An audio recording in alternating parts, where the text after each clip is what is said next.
नमस्कार फ्रेंड्स, तो स्वागत है आपका अपने YouTube channel Aparna GS classes में। तो दोस्तों, करंट अफेयर के इंपॉर्टेंट प्रश्नों की श्रृंखला में आपका स्वागत है। आइए दोस्तों, पहला प्रश्न देखते हैं। Risa is the tribal dress of which state which was recently granted GI tag. Risa किस राज्य का एक आदिवासी पोशाक है जिसे हाल ही में जीआई टैग प्रदान किया गया? तो वो ऑप्शन सही है त्रिपुरा। त्रिपुरा त्रिपुरा का रिसा ऐसा आदिवासी पोशाक है जिसे हाल ही में जीआई टैग प्रदान किया गया। तो दोस्तों, बता दें जीआई टैग किस अधिनियम के द्वारा प्राप्त किया जाता है। तो जीआई टैग भारत में देखा जाए तो भारत में भौगोलिक संकेतक देख सकते हैं। भारत में भौगोलिक संकेतक अधिनियम संकेतक अधिनियम 1999 के अनुसार, अगर इंग्लिश में बोले तो geographical indication indication of goods registration goods registration and protection act protection act 1999।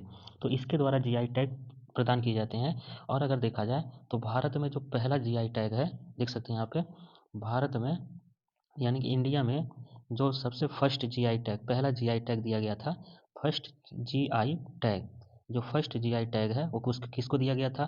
तो यह वेस्ट बंगाल यानी कि पश्चिम बंगाल के दार्जिलिंग चाय को किसको दिया गया था? दार्जिलिंग टी को दिया गया था।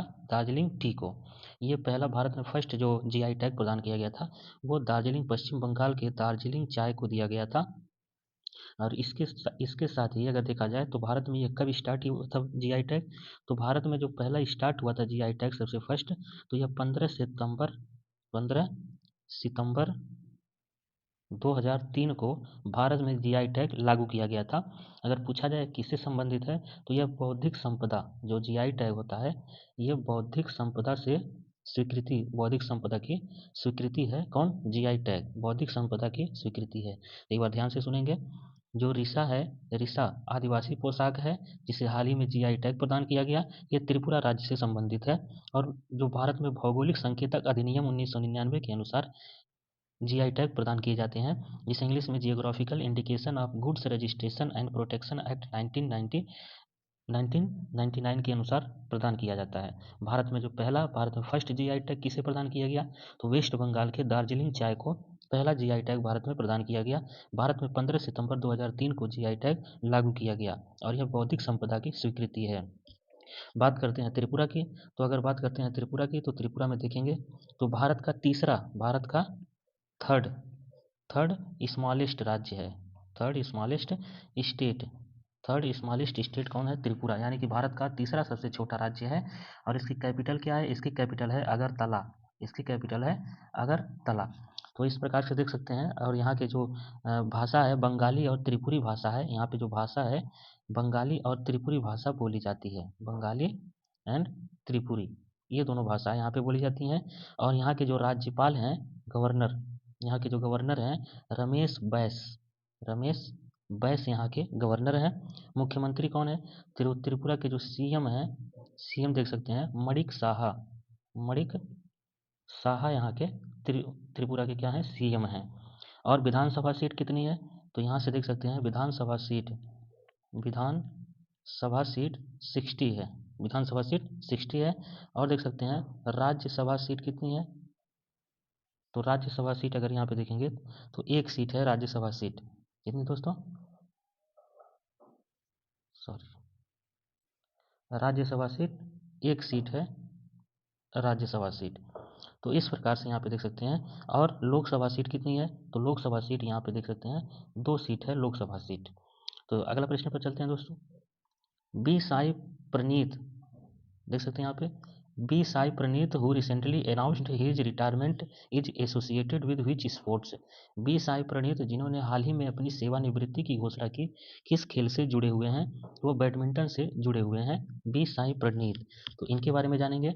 यह बैडमिंटन से जुड़े हुए हैं। और कैसे खेलते थे? तो ये मेंस सिंगल प्लेयर हैं, मेंस बैडमिंटन सिंगल प्लेयर।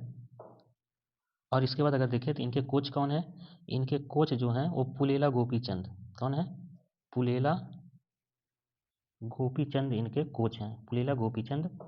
और उसके बाद अगर बात करें इनका जो जन्म हुआ था तो हैदराबाद तेलंगाना में इनका जन्म हुआ था, जो उस समय आंध्र प्रदेश में ही था। तो इनका जो जन्म हुआ था वो हैदराबाद में हुआ था, हैदराबाद। तो कब हुआ था दोस्तों? 10 अगस्त 1992 को, 10 अगस्त 1992 1992 को इनका जन्म हुआ था। तो आगे चलते हैं दोस्तों। तो अगर पूछा जाए बी साई प्रणीत हाल ही में इन्होंने सेवानिवृत्ति की घोषणा की, किस खेल से जुड़े हुए हैं? तो बैडमिंटन से ये जुड़े हुए हैं। अदिति योजना is related to which of the following sectors? Aditi योजना निम्न में से किस क्षेत्र से संबंधित है? तो यह रक्षा क्षेत्र से, रक्षा मंत्रालय से संबंधित है। तो बात करते हैं अदिति योजना की। तो आ जाइए, अदिति योजना रक्षा मंत्रालय, रक्षा मंत्री राजनाथ सिंह ने इसे, राजनाथ सिंह, रक्षा मंत्री राजनाथ सिंह ने इसे लॉन्च किया, अदिति योजना को। और इस योजना के तहत अगर देखा जाए तो रक्षा क्षेत्र में नवोन्मेषी, मतलब जो नए उद्यमी होंगे वो काम करने के लिए स्टार्टअप को 25 करोड़, यहाँ पे देख सकते हैं। इसके तहत अगर कोई भी उसके अंतर्गत, रक्षा मंत्रालय के अंतर्गत मान लीजिए कोई भी हैं, अगर वो नवोन्मेषी काम करते हैं, कोई नया उत्पादन करते हैं, तो स्टार्टअप के लिए इसमें 25 करोड़ रुपए दिए जाएंगे, 25 करोड़ रुपए दिए जाएंगे, आर्थिक मदद की जाएगी। और यह योजना फिलहाल 2 वर्ष के लिए, फिलहाल 2 वर्ष के लिए अभी तक लागू है। और अदिति योजना रक्षा मंत्रालय के रक्षा उत्पादन विभाग, देखेंगे जो अदिति योजना है, यहाँ पे देख सकते हैं, जो अदिति योजना है यह रक्षा मंत्रालय के रक्षा उत्पादन, देख सकते हैं, रक्षा उत्पादन विभाग, रक्षा उत्पादन विभाग, जिसे बोल सकते हैं defence, defence department, defence department of production, defence department of production बोल सकते हैं। रक्षा उत्पादन विभाग के द्वारा यह योजना लागू की गई थी। तो इस प्रकार से जो अदिति योजना है इसको रक्षा मंत्रालय ने लागू किया था। और इसका शुरुआत किसने किया था? तो रक्षा मंत्री राजनाथ सिंह ने इसकी शुरुआत की थी, राजनाथ सिंह ने। तो आइए दोस्तों अगले प्रश्न पर चलते हैं। और आगे ही ये प्रश्न हमने ऐड कर दिया है कि जो अदिति योजना है इसके तहत 2023-24 और 2025-26 की अवधि के लिए कितने करोड़ रुपए आवंटित किए गए हैं? तो इस राइट आंसर जो होगा 750 करोड़ रुपए इसके लिए आवंटित किए गए हैं। तो अभी हमने बताया कि जो रक्षा मंत्रालय के अंतर्गत कोई भी नया स्टार्टअप करता है तो उसको 25 करोड़ की आर्थिक मदद दी जाएगी। और ये योजना फिलहाल 2 वर्ष के लिए है, अभी आगे हो सकता है बढ़ाया जाए। तो नेक्स्ट चलते हैं प्रश्न। हु आज won the title of pro kabaddi league 2024? किसने प्रो कबड्डी लीग 2024 का खिताब अपने नाम किया है? तो ऑप्शन है इसका पुनेरी पल्टन, पुनेरी पल्टन ने प्रो कबड्डी लीग 2024 का खिताब अपने नाम कर लिया है। तो आइए चलते हैं प्रो कबड्डी लीग 2024 के मुकाबले पर। तो प्रो कबड्डी लीग का पुनेरी पल्टन ऐसा करने वाला पहला, ये पहला लीग जीता इसने, ऐसा करने वाला ये पहला लीग जीता है। जो प्रो कबड्डी लीग का पहली बार अपना पहला जो कप है ये जीता है पुनेरी पल्टन ने, किसको हरा करके? तो हरियाणा स्टीलर्स को हरा करके पहली बार जीता है, हरियाणा स्टीलर्स को हरा करके पुनेरी पल्टन ने अपना प्रो कबड्डी लीग का पहला टूर्नामेंट जीत लिया है। और इसका जो स्कोर था 28-25 के स्कोर से जीता है पुनेरी पल्टन ने। तो यहाँ पे देख सकते हैं जो 132 मुकाबलों का आयोजन हुआ था प्रो कबड्डी लीग में, 132 टीमों ने भाग लिया था। और उसके बाद यहाँ पे देख सकते हैं 2 दिसंबर 2023 से स्टार्ट होकर 21 फरवरी 21 फरवरी 2024 तक इस मुकाबला चला था, यह खेल चला था। और सामान्यतः यह अहमदाबाद, बेंगलुरु और पुणे में आदि विभिन्न शहरों में इसका आयोजन किया गया था। तो अहमदाबाद, बेंगलुरु, पुणे आदि विभिन्न शहरों में इसका आयोजन किया गया था। और कब स्टार्ट हुआ था? तो 2 दिसंबर 2023 को स्टार्ट हुआ था, 21 फरवरी 2024 को इसका समापन हुआ था।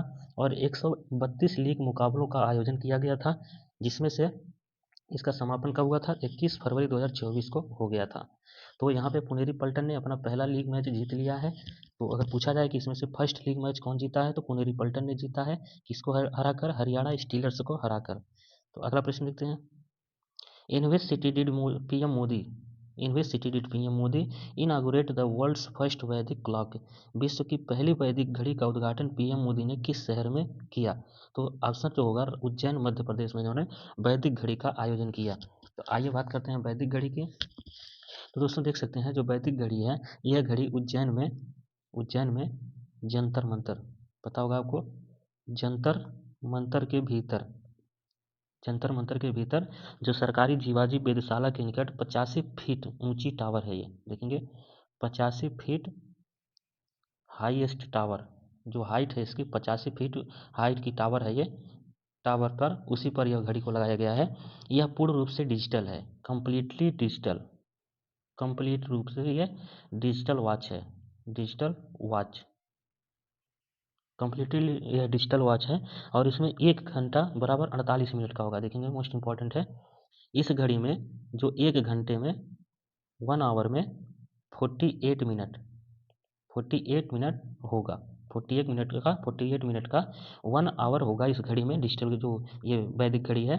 और इसमें एक दिन में 24 घंटे नहीं, 24 घंटे नहीं बल्कि 30 घंटे होंगे।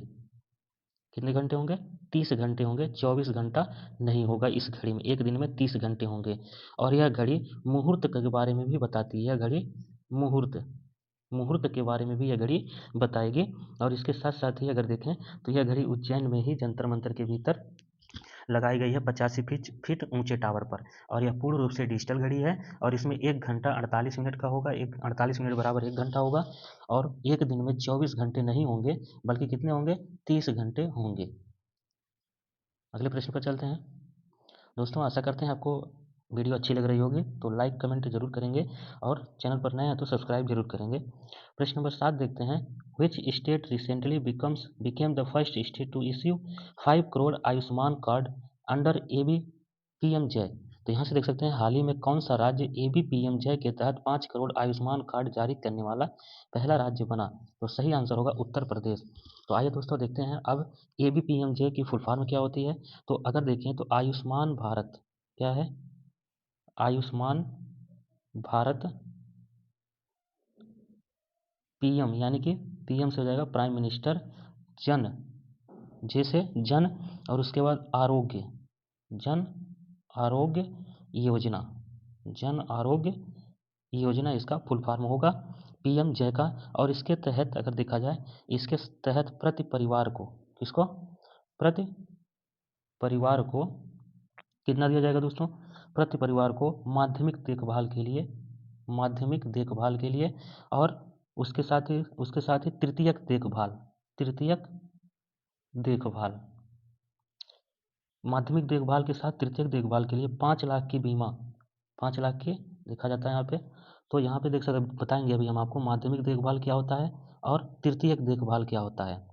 तृतीयक देखभाल, तो इन सब के साथ साथ ही माध्यमिक देखभाल क्या होता है, तो जिसमें सुपर स्पेशलिस्ट शामिल नहीं होते हैं।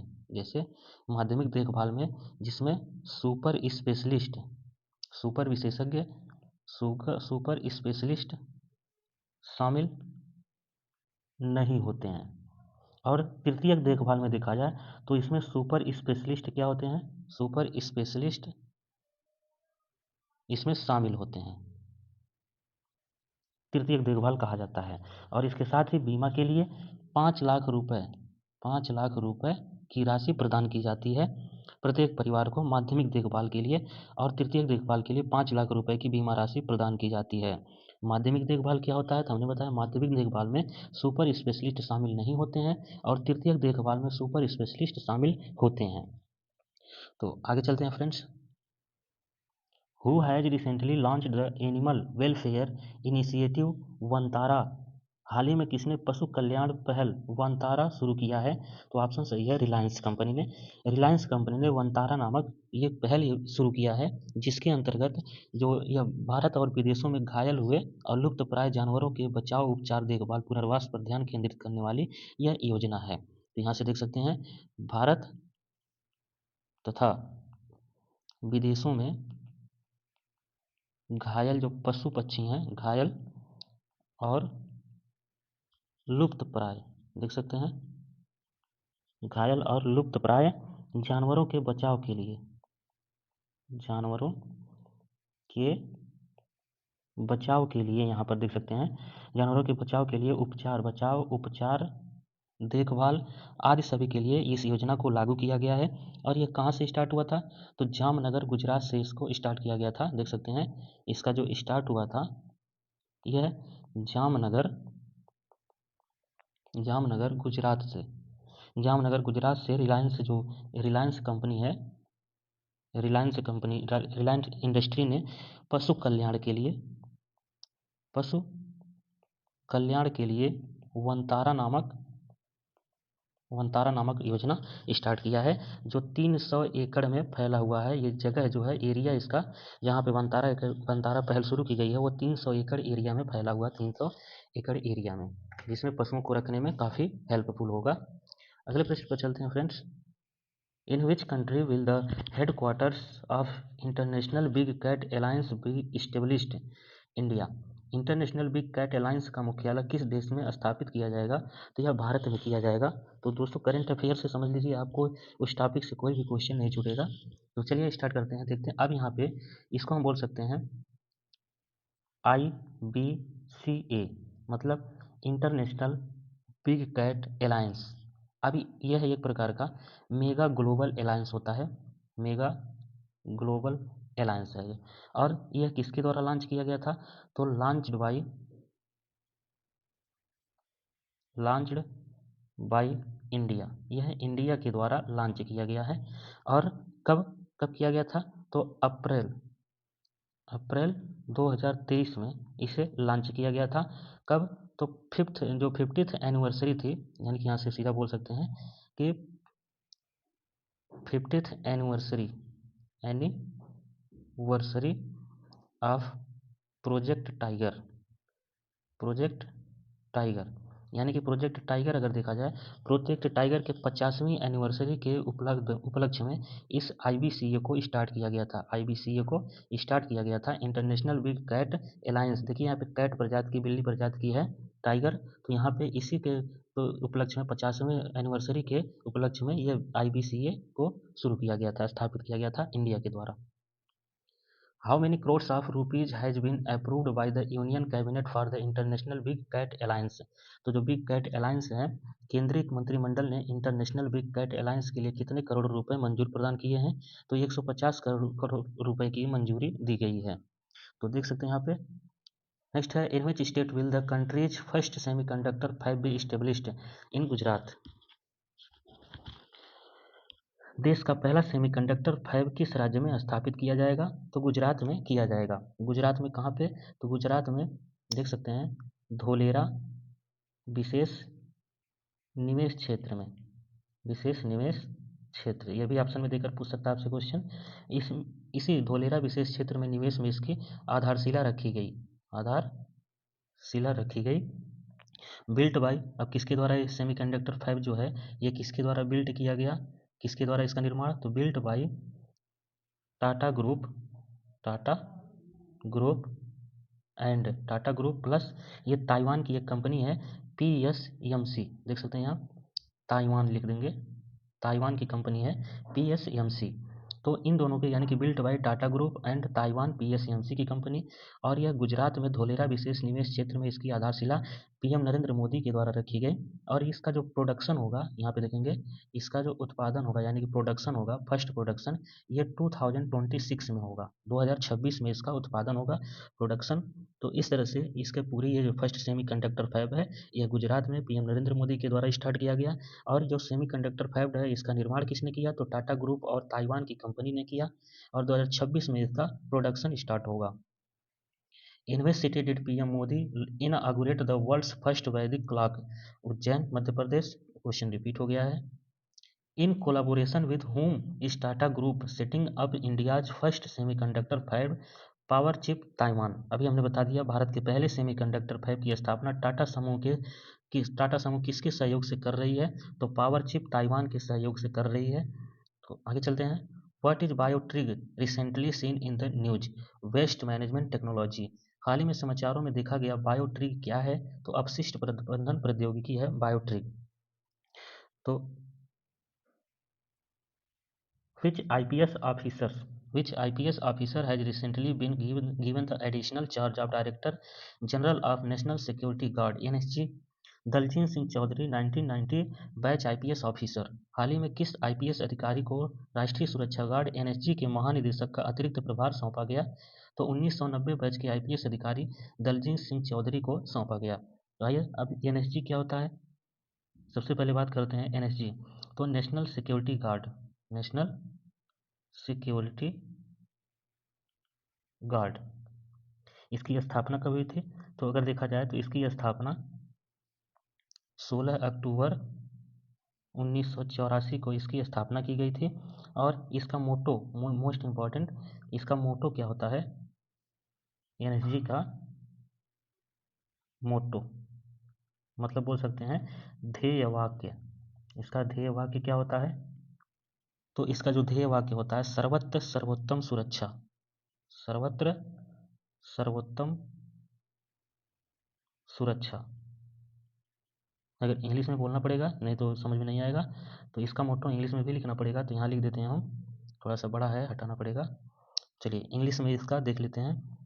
Omni present, omni omni present, omni potent, omni potent security, इसका मोटो होगा इंग्लिश में। और हिंदी में हमने बता दिया सर्वत्र सर्वोत्तम सुरक्षा, सर्वत्र सर्वोत्तम सुरक्षा, ये इसका मोटो है। इंग्लिश में ऊपर है omni present, omni potent security, और हिंदी में सर्वत्र सर्वोत्तम सुरक्षा इसका मोटो है। और इसका हेडक्वार्टर कहाँ पे है? तो इसका हेडक्वार्टर नई दिल्ली में है, नई दिल्ली, इसका हेडक्वार्टर नई दिल्ली में है। तो आशा करते हैं दोस्तों आपको समझ में आ रहा है। तो चलते हैं नेक्स्ट क्वेश्चन पर। Who has topped the recently released Global Intellectual Property Index 2024? हाल ही में जारी वैश्विक बौद्धिक संपदा सूचकांक 2024 में कौन शीर्ष पर रहा? तो शीर्ष पर यूएसए रहा, अमेरिका। तो बात करते हैं बौद्धिक संपदा सूचकांक की। बौद्धिक संपदा सूचकांक, बौद्धिक संपदा सूचकांक में अगर देखा जाए तो अमेरिका फर्स्ट पोजीशन पर कौन रहा? फर्स्ट पोजीशन पर अमेरिका रहा। और अमेरिका के बाद अगर बात की जाए सेकंड पोजीशन में, तो यूके और फ्रांस, ये दोनों सेकंड पोजीशन पर, अमेरिका के बाद यूके और फ्रांस, इन दोनों का स्थान रहा। अब भारत का देखेंगे, इंडिया का जो पोजीशन है, इंडिया कितने नंबर पे था? तो इंडिया दोस्तों, बात करते हैं इंडिया किस पोजीशन पे रहा? तो इंडिया 55वें पोजीशन, 55 प्रमुख वैश्विक अर्थव्यवस्थाओं में से 42वें पोजीशन पे रहा था। इंडिया का जो रैंक था 42वें स्थान था इंडिया का 55 प्रमुख वैश्विक अर्थव्यवस्थाओं में। तो 55 में से 42वां स्थान था इंडिया का। अगला चलते हैं। Who has recently won the Romain Rolland book prize 2024? Pankaj Kumar Chatterjee. हाल ही में रोमन रोलैंड पुस्तक पुरस्कार 2024 किसने जीता? तो पंकज कुमार चटर्जी ने जीता। इसका राइट आंसर होगा पंकज कुमार चटर्जी। अगला प्रश्न देखते हैं। In which state was India's first indigenous green hydrogen inland waterway vessel launched? Tamil Nadu. Bharat के पहले स्वदेशी हरित हाइड्रोजन अंतर्देशीय जलमार्ग जहाज को किस राज्य में लॉन्च किया गया? तो तमिलनाडु में लॉन्च किया गया। हाल ही में डेंगू बुखार,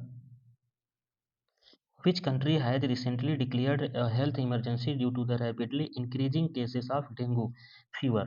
ऑप्शन इज पेरू। हाल ही में डेंगू बुखार के तेजी से बढ़ते मामलों के कारण किस देश ने स्वास्थ्य आपातकाल की घोषणा की है? तो सही आंसर होगा पेरू। पेरू ने ऐसा किया है कि डेंगू बुखार की तेजी से बढ़ते हुए मामलों के कारण स्वास्थ्य विभाग ने आपातकाल की घोषणा कर दी थी, वो पेरू कंट्री में। Which Indian was awarded honorary knighthood by the Britain's king Charles third? तो सुनील भारती मित्तल। किस भारतीय को ब्रिटेन के किंग चार्ल्स तृतीय द्वारा मानद नाइटहुड से सम्मानित किया गया? सुनील भारती मित्तल को सम्मानित किया गया। How many crores of rupees have been sanctioned by for PM Surya Ghar free electricity scheme 75,000 crores? PM Surya Ghar मुफ्त बिजली योजना के लिए कितने करोड़ रुपए प्रदान किए गए, मंजूर किए गए? तो 75,000 करोड़ रुपए पीएम सूर्य घर मुफ्त बिजली योजना के लिए मंजूर किए गए, 75,000 करोड़ रुपए। व्हेन इज वर्ल्ड सिविल, विश्व नागरिक सुरक्षा, अगला देखेंगे। When is world civil defence day celebrated every year? 1 March. विश्व नागरिक सुरक्षा दिवस प्रतिवर्ष कब मनाया जाता है? 1 मार्च को मनाया जाता है विश्व नागरिक सुरक्षा दिवस। What is the rank of India in the global intellectual property index 2024? तो 42nd बौद्धिक संपदा सूचकांक 2024 में भारत का स्थान क्या है? तो 42वां स्थान है, हमने पीछे डिस्कस किया। On which day is world civil defence day celebrated every year? 1 March. हर साल विश्व नागरिक सुरक्षा दिवस किस दिन मनाया जाता है? 1 मार्च को मनाया जाता है। According to the national statistical office NSO, what was India's GDP in the October December quarter? तो 8.4% इसका सही आंसर होगा। नेशनल स्टैटिस्टिकल ऑफिस के अनुसार भारत के जीडीपी अक्टूबर दिसंबर तिमाही में कितनी रही? तो 8.4% रही थी। नेक्स्ट है, who has recently received the 2023 GD Birla award? तो हाल ही में किसे 2023 का जीडी बिरला पुरस्कार मिला?